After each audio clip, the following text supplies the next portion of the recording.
Richards trying to scoot in there alone. It pinballs to the crease. Score! Let's get it. Oh my God! Here we go. You're listening to the Boston Bruins podcast with your hosts, Derek. How you gonna get it, Bobby? John. Matt Casey. Unnecessary, but totally necessary. And Cody. What's not to love?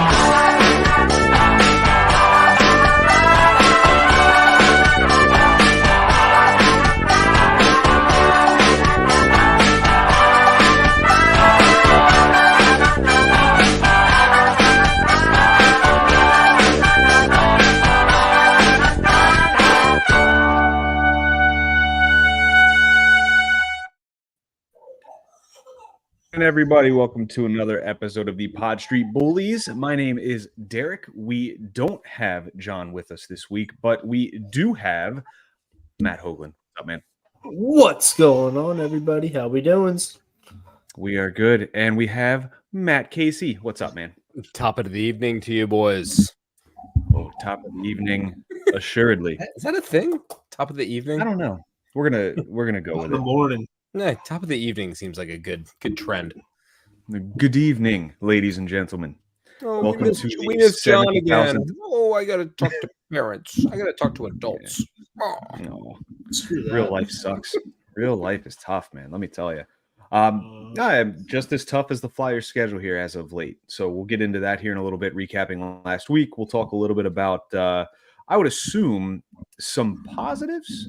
Am I correct in that assumption, Casey? Mixed bag, but yeah. I mean, not all bad. We'll put it that way. Right. So more positive than, the recap we're going to get to here in a little bit. But Yeah. We determined pretty much exactly what we're going to talk about without Hoagie's input here because Hoagie was MIA What else is for the new? pre-show here. But I'm sure Hoagie will have certainly Can you some. just give that kid of yours a Dramamine and call it, Hoagie? What the hell's going on? You mean Benadryl? Dramamine? Is that a thing? Dramamine's like motion sickness. Oh, sure it'll not. Yeah, that Benadryl. too. That'll knock him out. A little bit of bourbon on the finger, man. A little bit of bourbon on the finger. Oh, I wish. I will say it's much more fun doing these shows after like a win versus, let's say, like 4 consecutive losses. Yeah. Say, theoretically, You consider last night's win like exciting though? I didn't consider it Well, wins exciting. a I win. consider it a win. Yeah, that was Right. a brutal game. I fell asleep. It was just so boring to watch. Felt like the I Islanders picked it game up in of the old. third. Oh God! If we get as boring as the Islanders, are we like just generally less interested in this team, or is it just like okay, whatever, we're No, doing okay? what are you gonna do, Derek? Are you gonna be like, oh, know what I'm into now? Or the Devils? Like I'm a big Minnesota fan. I'm gonna get it. Like we're psychopathic enough that we have like dedicated 1 hour plus 3 minutes a week to doing this show. Like that's dedication to a team. You're not gonna do that for the Dallas Stars. Some people do, but in terms of dedication itself, Not us. not us, right? Not us. But no, sticking with the positives, we'll get to yes, fresh off a win against Boston, a shutout win, may I add, that Sam Ersson put up with a 24, 25 saves, something like that. Looked all right. There was that one play where that goal almost happened. The puck was about 2-3 inches from crossing that crease. I will add, smart move, very, very smart move to just fall on that puck. So way to go. I don't know how that did not go in, if I'm being and when I first saw it, I was like, that's in. But it was like one of the straps or something but He scooped it I with was his glove. convinced that was in. Yeah. Like he took his glove behind the line, like in the net essentially, and just swiped it towards him. But I think he missed it and then just fell back on it, which is brilliant move. That's MO. That's what you should be doing in instances like that. And somehow that puck did not move and it was no goal. They held the shutout. Everything was good. Yep. Can't really say the same thing for the rest of the schedule last week.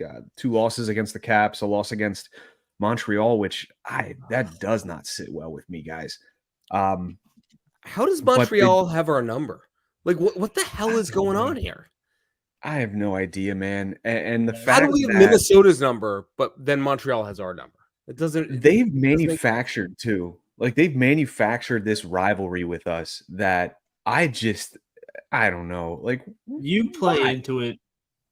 I do. Well, let's be honest though. All right. And I'm gonna say this guy's name. Grant McCagg, this guy who just has it out for Michkov, continues to just move the He goalpost doesn't in have it terms out of for like, Michkov. He just has it out because the freaking Canadians didn't draft him and well, took take it off Ryan the Bach draft instead. then. All right, I have no idea who you guys. Who is Grant McCabe? Grant McCagg. He's like McCagg, McCaig. Remember I when don't know. John was like writing for prospects and stuff like that back in the day? That's like the Montreal equivalent of John. He's a Montreal homer that is upset about the fact that Montreal passed What on a John. Ew. Canadian John. The French also. Oh no. Listen up, chuckleheads. Well, at least we can make fun of him without him being here. It's great. I think what it is, and correct me if I'm wrong, gentlemen, it's goddamn Caden Primo. Mm-hmm. He has this team's number, and I'm gonna rest the blame solely on Keith Primo's shoulders. He knows something that he's telling his son, and he's just had our number. I don't like it. I admire Keith Primo for the work he did in the orange and black, but right now, public enemy number one to me. Yeah, Caden Primo's got our number. That it's not fun, but you know, I have a Keith Primo jersey. Should I burn it? You're so old, dude. You got to record it though. If you burn it, you have to record it, and you have to put it on X. Those are the rules. So you want to hear how old I am? My jerseys are Recchi, Leclerc, Primo, and Richards. Richards with an assistant captain, not even a real captain. Now I finally just gave up, and I started buying T-shirt jerseys, and I got Wayne Simmons. The jerseys. I was like, I'm even younger. $20 in their jails. I've got a Desjardins and a Hextall, and Desjardins has the C. Hextall has the 97 Cup Finals patch. I don't wear that one very often. Hextall has a screw you Pittsburgh patch on it. Yeah, I actually took the nameplate off the back and said something I can't say on the show. But no, what do you have? 62 Lawton t-shirts? Something like that.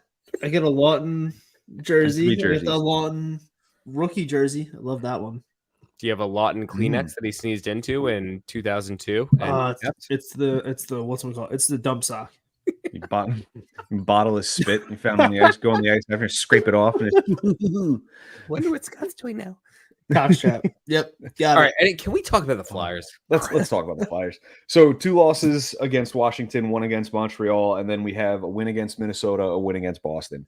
I think that win against Minnesota was quite entertaining, if I may add. I mean, what do you guys? That's the exact opposite, let's say, of the Boston game. What's your take on that, Hoagie? I mean, that was a very surprising game. Because going into that game, the Wild hadn't lost a game in regulation at that, or correct, right? Yeah. Yep. And they'd only trailed like a total of like 21 minutes or something like that. Yeah, something like that. So like something crazy.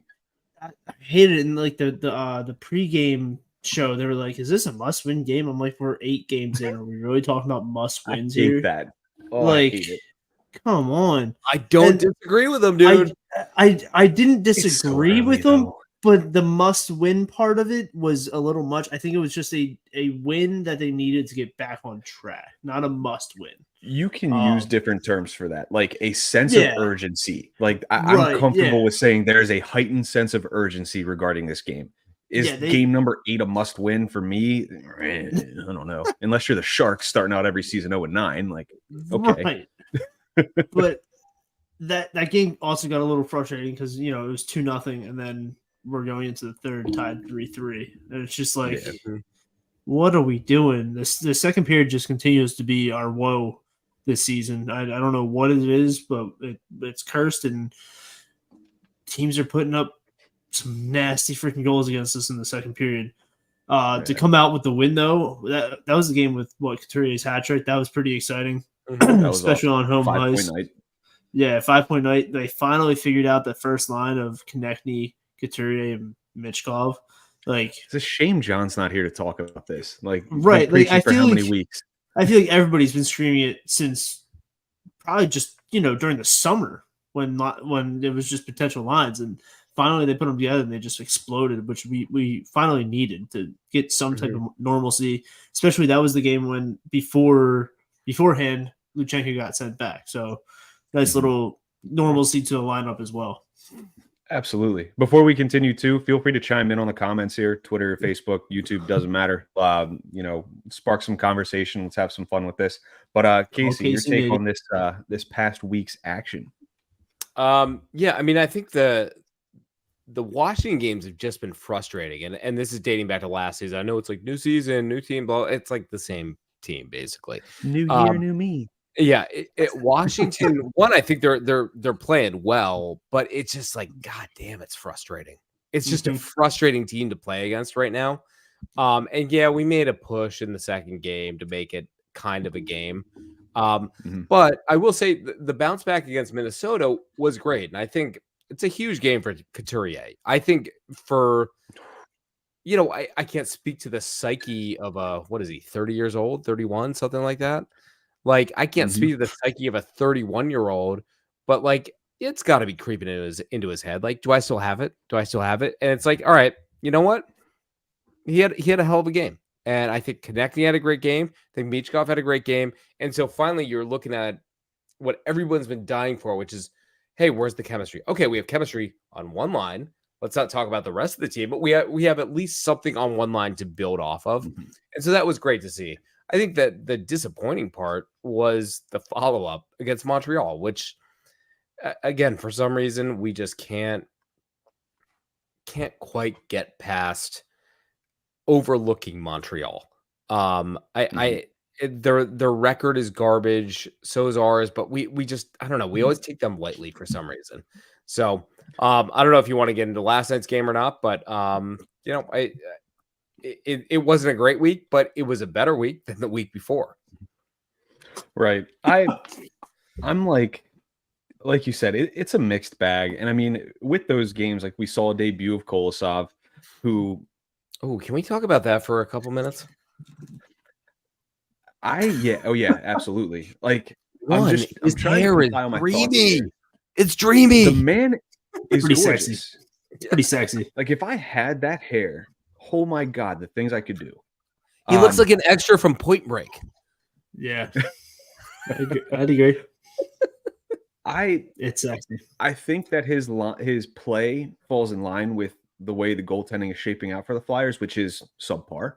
I can't necessarily sit here and say that I was impressed or not impressed because I didn't watch a ton of the game. So I'm not sure if either of you guys watched a majority of the game, if you can kind of give your input on how he looked, how, like, if the goals were more so screens, his fault, deflections, whatever it might be. I mean, whoever did watch it, take it away, because I've got my opinions.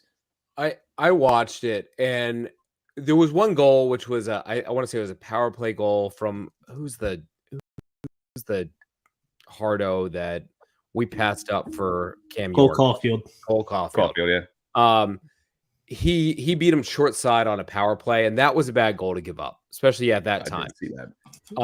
But he actually had a couple pretty good saves. And if you had to, if you waterboarded me right now and said, you got to choose Kolosov or Fedotov, I'm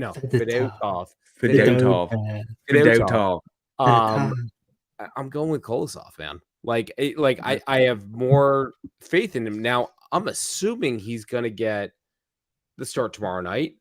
Maybe I'm misguided in that, but I don't know. He's going to get one of the next two starts, and I want to see how he performs in game 2. Is it just adrenaline, or is he actually a pretty a serviceable goalie? I'm not going to say good. I think St. Louis would be a good team for him to get a start at too. They've had a slow start, haven't they? They got beat like I believe 8-1. so. They're 5-5-0 right now, so they're right in the middle of the Central Division. All right, so I mean, I would definitely give Kolosov. And especially Blues. after Sam pitched a shutout against Boston last night, they have Boston on They Saturday. have Boston Saturday at home, right? Yeah. Oh, that's true. Yeah. Now, but here's the thing too. Like, it's every other night essentially at this point. Mhm. Ersson's your hot hand right now. Like, I mean, if you're not going to want to, I guess, where do your priorities lie? Are you looking to see what you have in Kolosov? Is there something else at play where Kolosov needs those starts because, if he doesn't get X amount of starts by this date, whatever, he's going back to Russia? Like, none of that we know. Anybody knows aside from the people in the room. So I'm in favor of starting Ersson. I mean, he's the hot hand. He just came off a 1-0 shutout. I think you ride him. 2-0. Hoagie, what do you think? 2-0. Sorry, the empty netter. Honestly, I'd throw Kolosov in on Thursday against the Blues. Easy pickings, kind of get to see who he is, and then you just give the reins back to Ersson on Saturday. Dude, there's no real guideline as to how we're playing out these goalies. We don't have like a 1-2. It's like a 1A, 1B type of whoever's good or whoever can make the game that night. They're getting the start. So I kind of agree with you, Derek. Ride the hot hand, but I also would like to see Kolosov get some more time because we don't have another back-to-back until after Thanksgiving. Yeah, so I love it. Yeah, right, the only thing I'll say is, yeah, I mean, this not to complain, but the start of the schedule was brutal. Like, I know, like, we don't want to you got to play the game. It's like that was brutal. They got screwed. We have 3 or 4 back-to-backs and a West Coast trip. 3 back-to-backs and the West Coast trip to start. And we're 3 weeks into the season. That's brutal. It's a back-to-back every single week. Yep. So the only thing I'll say is the consideration of the next 2 weeks combined. So you have St. Louis, then you're home Boston, then you have the Sun Belt Massacre. You have Carolina, Tampa Bay, Florida. I don't know if that's the order it's in. That's exactly the order. All away. You're going to want Ersson to start, I'm assuming, Carolina and Florida there. Tampa Bay, I don't know. I mean, they seem to be okay. Yeah, you never know. But I think you want Carolina because, God, I got all the divisions mixed up. Are they all in our division now? No, it's just the Hurricanes. Just the Hurricanes. I think you want to put Ersson in against the Hurricanes. Yeah. So you want your best goalie there, yeah. It's just something to consider. I don't know. I like the idea of giving Kolosov another game and just be like, all right, man, all right, kid, you played decently. Don't mess it up. Like, this team's on a hot streak. Let's see what you can do. And let's put those Goldilocks to work and go. And you know what's intriguing is the week after that you have the Sharks at home, then you're in Ottawa, and then you have Buffalo at home. Ooh. That's kind of a nice week to kind of give Kolosov a little push. Like, that's what we said at the end of that's what we said at the end of last season too. Then we lost all those games. Yeah. But still, I mean, the Sharks are nothing. Who knows about Ottawa? Buffalo, they're up and down every other night, right? You only got to watch out for Tage Thompson. Yeah, I don't know. Can we go back to last night's game? Did you guys watch it or no? Last night, I watched the third period. Yeah, I watched the second half of the game, basically. Yeah. But I thought it was finally a little bit of a team effort, as cheesy as that sounds. I think we had a lot of scoring chances that I was frustrated we couldn't put in, but on the flip side, so did they. And so, it's good to see Foerster get on the board, but man, I'm tired of losing to Boston. It's nice to feel the win there in Boston too. Great. First time since what was it, 2011 or 2012, something like that. Yeah, Hoagie was like in middle school. Mm-hmm. And the last shutout we had was Antero Niittymaki back in 06. Yeah, Nitty. Yeah. That was about as good as it got, boys. Did you guys see those posters for those two games? The what?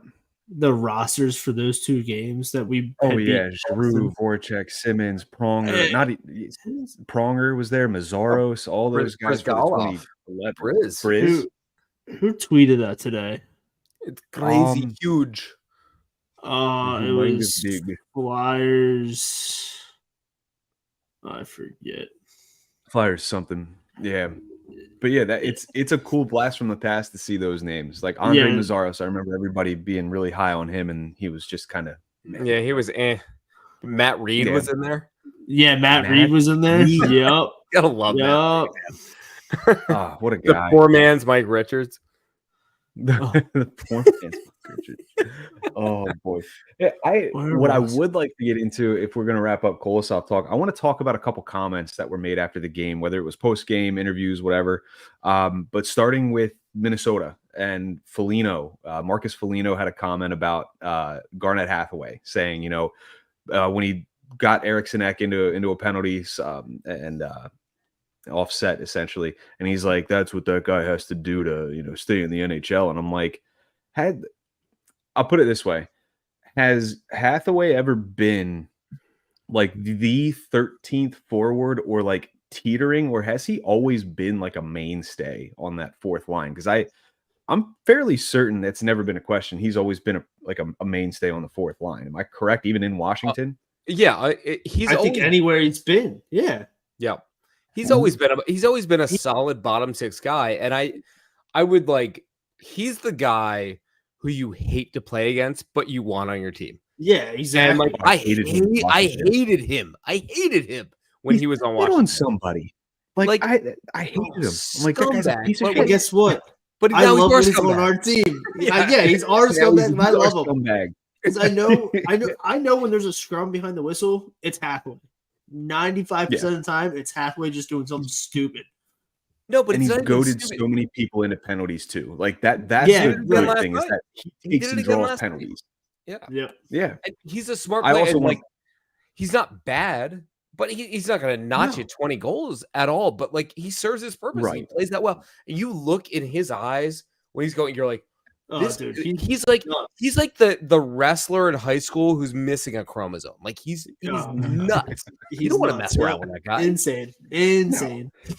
I also want to point out that these comments by Foligno were made just after the game that he scored 2 goals. Prior to the Flyers game, Foligno had less goals than his own goalie. So just pointing that out.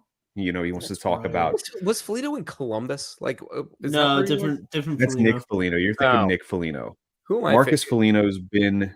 Is he with Minnesota? Or he is with Minnesota. What am I doing? He was with Boston for a little bit. I don't think so, dude. All right, here's how bad it is. I don't even know who this guy is. I'm confusing him for another. He's Nick Foligno's brother. Doesn't matter. Yeah, it doesn't matter. Irrelevant. Next comment, and then we'll get into some more substantial things. Hartnell. Anybody hear Hartnell's comments about Michkov's Michigan attempt against Boston? What did he say? It sucked, or he shouldn't have done it? Yeah, pretty much. Basically paraphrasing, like, I think that was dumb. He shouldn't have done that. I don't disagree with Hartnell. Sorry, go ahead, Derek. Mm-hmm. No, you're fine. You're fine. Go ahed. I don't disagree with him. I think Hartnell has zero ground to stand on because this moron threw his freaking glove at a breakaway. He got a penalty. So, like, let's slow your roll a little bit. But I don't disagree with the fact. Though. What's that? Like, that's actually a fairly smart move. If it wasn't illegal, like it's a smart move. It's smart. But it was illegal. The only thing beneficial of that is I think he turned it into like a homeless glove drive or something like that. He like turned it into something like charitable. Right. Of course, marketing genius. Absolute marketing genius. Yeah. So, but I'm kind of sick of it with Michkov. With the it's like, dude, you could have made last night. He had a legit chance to make a play there, and he said he tried to do the lacrosse thing. It may work one day, but is it worth the 9 times that it doesn't work to actually have it work that one time? I don't know. Honestly, that shot is just a part of his arsenal. Like, it's been almost too hard, man. It's been almost every game that he's tried it, and There's been some Someone's games he gets pointed on it a out, stick. too. It's been some games that he just completely whiffs. But like, Mhm. I honestly just can't wait till it happens. And I hope it And much happens to at the Hoagie's Wells point- Fargo because it's going to go insane. Someone pointed that out on Twitter that it's such a common occurrence for Michkov, because you think about it, like statistically, if you're going to attempt the wraparound, the goalie's going to crouch. He's going to stick his pad up to the post and keep the bottom, because a wraparound's coming across the crease on the ice. It's not going to get elevated more than likely. So one of the last things the goalie's thinking is someone's going to try to hit one over the shoulder. So like I see the thought process behind it. Like, yeah.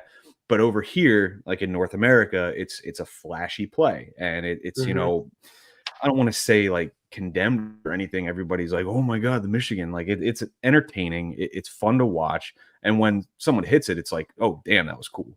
But to him, it's common. It's a hockey play to him. So like whoever tweeted that out, credit to you if you're listening. Thank you for providing material here for us here. But fun fact, guys, no joke. I was at the original Michigan game. It was at the Frozen Four in Cincinnati. What the hell up, Casey? I swear to God, I was there. Dude, Pixar at you. didn't happen. What's that? Pixar didn't happen. It happened. Man. Bluffing. I swear. Look it up. It was like Look it up. I was front row behind the bench. March of 1996. I want to say is exactly when it happened. Cincinnati, Ohio. Knowing your And I was there. dirty old ass, you probably still How have the old ticket were you? stuff, don't you? I was 28. No, I was like in 8th grade, something like that. oh, I was 5 years old in 1996, man. Skip school, go to the Frozen Four in Cincinnati. No big deal. That's a pretty cool dad. Right Top there. that Pretty cool hoagie. dad. Still want to see the pics. Yeah. All right, I so play in let's men's move forward here. I play in men's league. I don't even play anymore. It's tough. It's tough now that you're a dad, isn't it, man? Yeah. I mean, I picked up and moved states too, and I'm Well, down there's beer leagues Shore. everywhere, dude. That's not an excuse. I'm down the Jersey Shore. There's nothing. Hey, There's I'm a- up the Jersey There's Shore. an Atlantic City Flyers skate Play zone. Play some deck hockey or something. I'm sure there's a league around there. I'll find something. Just But for you let's guys. get back into actual on ice here. Let's talk a little bit about the defense, because there was some movement there on the blue line, with Cam York being out 2 to 3 weeks, I believe, if I'm not mistaken, with an injury. So they decided to call up Emil Andre, which we kind of assumed would be their first call up. I think he held his own. I was a bit shocked and a little upset that it wasn't Belpedio, but all bias aside, I think it was the right call bringing up Andre. Now, one play that's I think going to stick out in everybody's mind is the play where whatever that dude's name is with Boston took him down. Not Protus. It was like It starts Michael with a P. Michael Protus. Some freaking scrub. I don't know. Protus was with Washington. What does he play? Third or fourth line? Who cares? I don't know. Yeah, it doesn't matter. But he essentially took him down to the ice, and Andre just from the ice, bam, knocked him. He knocked hit him right in the jaw. Yep. I thought that was pretty cool. It was cool seeing his That's pretty cool. seeing that. Yeah, it's pretty cool. It's That's pretty cool. Pretty cool play, man. Just punch him in the face. Poitras. That's who it is. Yeah. Poitra. Yeah, S is Poitra. silent. I don't know. Or S stands for sucker. But then he went after him. Like, I like that fire though. Like the fact that he was like, "You're not going to take me down without paying for it." Bam, knocked him right in the jaw. You know what that plays into is just, creating a name for himself and trying to be a mainstay in the lineup. But like obviously it's a filled blue line, and when Cam York comes back, that spot's probably most likely his, right? I would imagine so. Like Andre's just trying to fight his way in. I mean, there's some names on that blue line that he could probably drop, and I wouldn't mind if Andre slid into him. So. You know who else tried to endear himself to the Flyers faithful against the Boston Bruins in one of his first games? Who? Nolan Patrick. Oh God, dude, you didn't. God damn, dude. I couldn't tell you who he fought, but he got into a fight with somebody. It was like a preseason game, I think, and everybody's like, "This guy's great." Mitchie. Mitchy. Yeah, freaking. So Who was Mitchkov going after the other night? yeah, I can't remember. Who's It was a Washington player, right? I like the fact that I Mitchkov think so. and to an extent, Jesus Christ, what's his name? Who did we just talk about? Andre. Jesus. Yeah. Jesus, Andre. Jesus.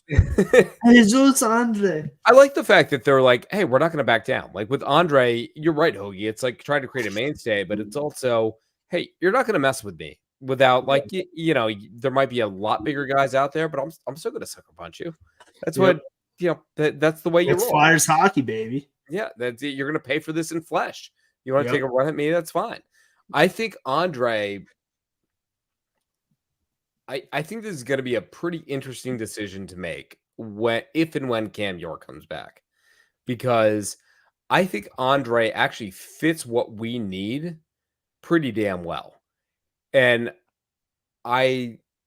minus the play where he almost scored on our own goalie last night. I think he moves the puck well. I think he has good like spatial awareness. I think he has good gaps. I think he has the speed and just kind of like the forward thinking mentality that, not that Johnny Walker Black was the end all be all, but that we're kind of missing right now. And I think his last 2 games, like, how do you take him out right now? And I think he's done okay. When York comes back? All right, so here's the question I want to pose to you guys, and it feeds into that one. I would argue that my guy, who's my guy, Hoagie? Risto. My guy is Risto. I felt like I was in like grade school and I wasn't paying attention. Who's my guy? Can you guys see a scenario where they keep Risto and Sanheim together? Yeah, on the top line, 100%. And I personally do, because I think that's getting the best of Risto and the best of Sanheim. Oh my gosh. Yeah, because you know why that is? Because Sanheim and York are kind of the same player. They both like that offensive threat, and they don't off balance each other at all. Yep. So like you said, like Sanheim can go rush, and Risto can just kind of sit back and just say, "Okay, I stand at blue line. Now? I do what I do." Like, I so love here's my thought. I agree. I want to keep those two together. I think that those two together right now are the stability that the blue line needs. From there, work your way down into the second pair, the third pair. That second pair, when York gets back, should be him and Andre. I think those two would make a decent enough pair. I don't know about defense. I think York is showing that he's more than capable on defense. Still not quite there. He's evolved. And I think that for the time being, I think it's going to be Johnson and Sealer on the third pair. Not Drysdale? I think Drysdale needs a bit of a Morgan Frost treatment here. Sorry, who do you have with Sealer? Johnson. Johnson. See, I don't see that working, dude. I agree. I agree with the 6. I don't agree with the pairings, though. I think I think Drysdale's did we get fleeced on this thing? Did we get fleeced on this Anaheim deal? I don't know. Not yet. Gauthier doesn't have a goal just yet, so we're good. Gauthier has also been scratched. Oh, really? You're not scratched. Bench. Drysdale's been less than impressive, but I'm not giving up on the guy. Like he has some upside. He has a lot of upside, and I feel like this is a season where he has a lot to prove without getting hurt. Yeah, because that's been. He went down in a hump last night. I was like, oh god, here we go. Right? Yeah, like you're just like, so goes Drysdale getting hurt again. So back to the pairings. All right, so Risto Sanheim. I would argue York Sealer 2, and then Andre Johnson 3. Andre Johnson. Where's Drysdale in that? Like I see that, and I Drysdale's don't just disagree. Out. You guys just have him out, huh? I have him out right now. Yeah, Dude's on your power play though. Andre. Okay, York can play power play. Sanheim can play power York play. hasn't- Like, Whatever. I don't care. I think York should play look, power play minutes. If Johnson comes out, I'm all for it, and hopefully we find some chemistry with another one. But like I Right. don't know. I'm not long on the Eric Johnson train here, but Mhm. I just feel like right now with York, I want to see York and Sealer together. I want to see that top four together with Sanheim, Risto, York, Sealer. Like I think that's going to be a very interesting. And then the bottom two, Just it out, man. whoever, Yep. the 3-4, whoever, yeah. So I don't think Zamula's been playing well. I think he deserves to pop out again, more so. Yeah, I if Andre's playing the way he's playing, and Grant, it's only been what 2 games, One, right? No, he played Sunday. Did he play the Sunday game? Yeah. Zamula, I don't think. I mean, though we don't need a translator comment was pretty harsh from Torts. Yeah. Wait, did I miss that? I one? think, That's man, hilarious. I wouldn't be surprised. He didn't mean it in that way. He was just like, "Hey, we put a lot on him in terms of like helping being the translator and stuff like that." And Sure. but he'd be the one I would anticipate they're going to put him on waivers, because if Andre continues to play with his head above water, Zamula's gone. Zamula will be a phantom unless somebody claims him, which I don't see happening. right. And I'm okay with that. Like I like Zamula. I know we raved about him last year when he was basically our number 6 defenseman playing with Sealer and playing pretty well. But I mean, Christ, man, if we're going to get that same type of output from Andre, if not maybe a little bit more, with the capability of potentially power play or quarterbacking a power play, I feel like that's more than you could ask for at that point. Because I mean, Zamula was playing power play minutes too. You know, you plug Andre in, he can do the same thing Zamula could do. Jeez. So, Yep. So yeah, I think ultimately it comes down to, assuming York comes back, it's all right. How do you match up does Drysdale and Andre, do they have any sort of chemistry? It's a small pairing, but more ridiculous things have happened. I'm not crazy about York Sealer just because I don't know if that's a good enough second pairing. Okay. And it's more so Sealer. Like I think Sealer is the perfect third pairing defenseman to be able to shut the team down, give him that boost, give him that edge. And I don't know. Like I know York and Andre is going to be more of a risk, but I think the reward could outweigh that risk, if that makes sense. Oh. No, I don't hate it. What I don't want to see is Andre or Johnson playing 82 games, which he's on. Oh God, no. Drysdale will draw back into the lineup. Like this Is isn't he like on- He hasn't suited up for every game, has he? Johnson, I think he's had to. No, he's been out. No way. Eric Johnson, 8 games. way. He's missed 2. All right. Well, Yeah. What? No way. What? No way. Yeah. can we switch and talk about how shitty a third of our forwards are playing?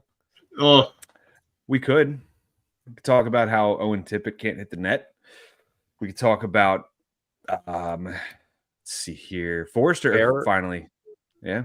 Farabee finally getting a goal too. Foerster. the funny thing about Foerster though is literally last night, like if you're listening to the Philadelphia Sports Network, whatever it is, like JJ was like, "Oh, they really need this guy to hit the net," blah blah blah, and he rips that first shot, and then the puck comes right back to him. He rips another shot, and it goes in. I was like, "That's exactly what we're looking for, dude. Yeah. Keep doing that." Like, it was just like perfect that JJ just wrote it up that way, and I hope that just kicks that kid off to where he was last season. I hope so too. I have. Sorry, go ahead, Derek. No, you're fine. You're fine. I'm much more concerned. We've seen nothing from Tippett this year. Yeah. I mean, like really nothing. Just the burst of speed. That's all he's got. Yeah, and I'm not even seeing that a ton. You know, you're not seeing him bust up the ice all that much. I don't know what's happening there, but he seems very, very timid. Frost, is anybody want to die on the hill for Morgan Frost right now? 0 goals, 5 assists for -11. Wow. I think the only one dying on that though. hill is probably Meltzer.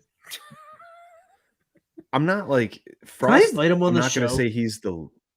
We should just for a nice. Can I invite Meltzer on the show? I want to ask him. Your track record with invites isn't great. Let's be honest. You invited Lawton on it. You even did what you I'm needed to do. still working on that. All right.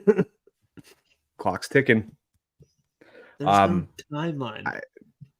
Frost, I don't know. Like, I'm not entirely concerned. I don't think it's going to revert back to what it was last year. Like, I don't think Tortorella should pick him out and be like, that's going to be my guy. That's, toilet seats up, toilet seats down. Like, I love pick that somebody analogy. else. Mm-hmm. Like, I mean, if you're going to tinker with it, like Cates, I think Cates would be a better forward to do that too, because you can get more out of Cates. I'm not saying he's this incredible talent by any means. However, very good defensively, can chip in offensively. We need. I think Cates actually has finally found a little bit of a groove. Well, I hope. Well, that's with the departure of Luchenko. Well, not departure, just right, sending him back down. Sending him back down to Guelph. Which that did happen since our last episode. We didn't really did we? No, I touched on it earlier, but nothing really crazy. Okay. But like that's going to just help Cates' game 100 times more than coming in, being it, going in, coming out every once in a while. Yeah, I mean, if Cates can just settle in and be a solid bottom 6 guy.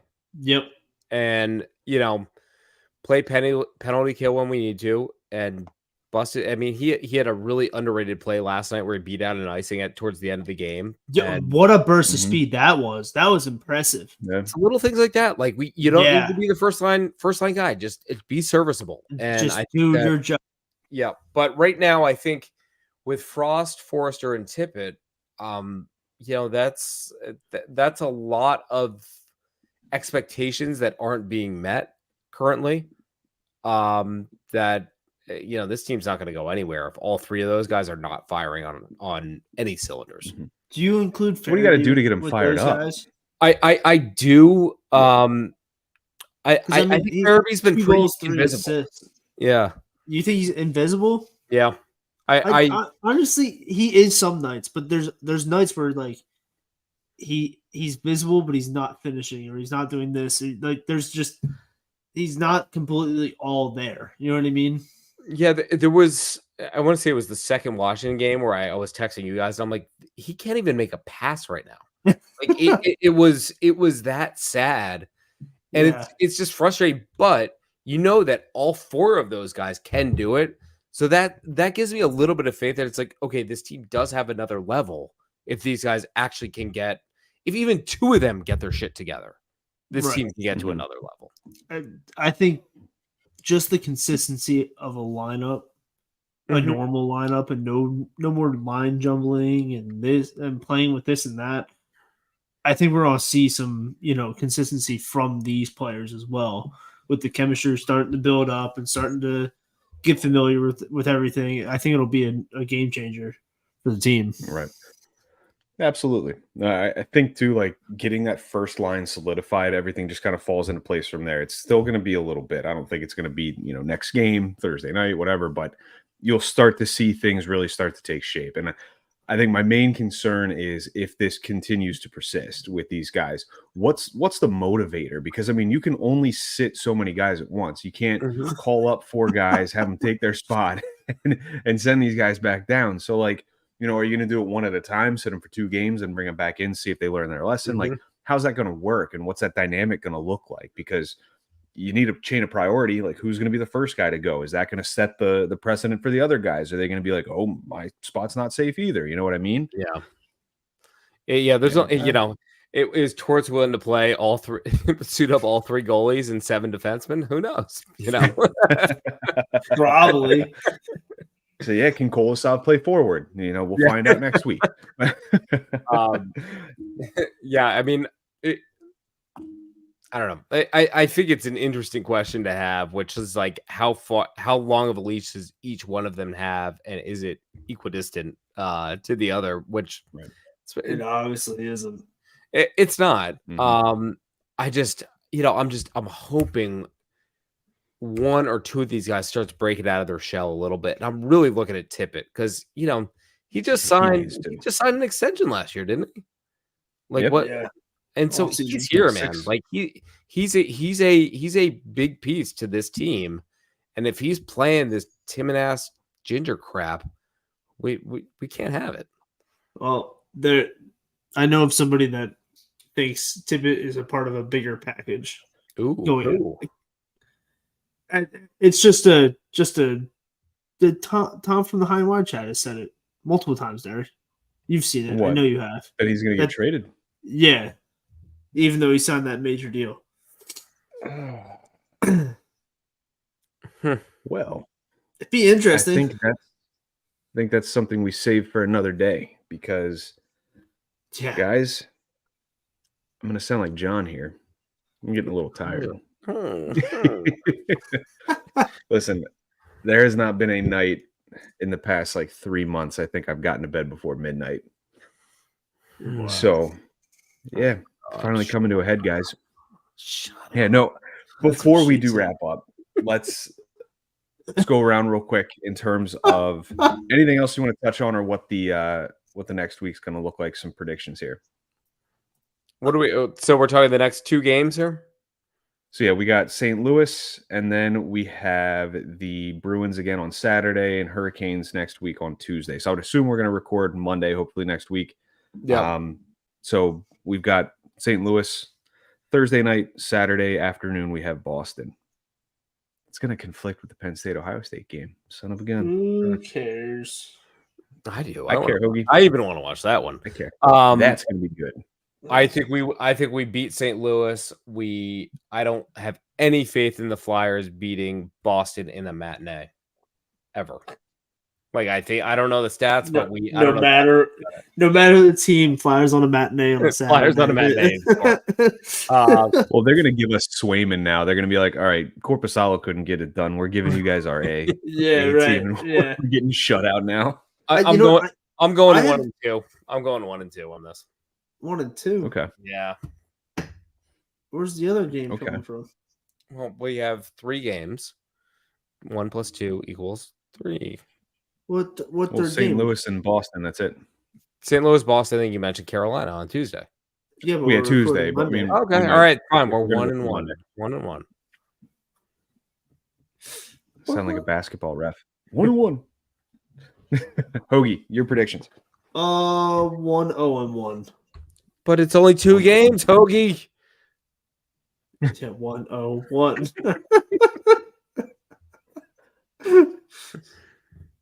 I'm going 2-0, guys. Woo! Wow. Going streaking. We are going streaking. Okay. And then we're going to get shellacked by Carolina, but I'll get into that next episode. Dude, I'm over the Carolina train. I think we're going to get shellacked by Tampa Bay and Florida, but 100%. 100%. I'm just waiting for the San Jose shellacking. We get shellacked. That will come on the 11th, November 11th, the Monday. Yeah. Can't wait. We got also can't wait to set up the TV tomorrow and hand out candy to kids. Just watch. Just watch the Flyers. Boy, you want some candy? I got some candy in my basement. You want to watch the Come in and watch the Flyers game with me? I got a snapshot down here. You boys like hockey? We'll play some console hockey. I got some Tootsie Rolls and some Blow Pops. All right. Down there. Casey, while you're rolling, let everybody know where they're going to find you. you. Can find me and all your podcast listening receptacles down there. No, I don't know. I'm on the I'm on Twitter, X, Pod Street Casey. You know where it's at, fat ass. All right, Hoagie, if you can stop laughing. Pod Street Hoags. Got it. There he is. Right. All right. I'm on Twitter, X at Pod Street Bob. The Pod Street Bullies are on X at Pod ST Bullies. While you're checking us out, check our affiliates out as well. Those fine gentlemen over at the 5 Minute Major Podcast, they're on Twitter, at 5 Min Major Pod, and the wonderful gentlemen over at Flyers High and Wide. They're on Twitter at FlyersHW. Until next week, folks, have a wonderful rest of your week. Enjoy trick-or-treating with the kids if you have them. If not, enjoy handing those miscreants the candy that they don't deserve. And we'll see you next week. Bye now. That's my wife.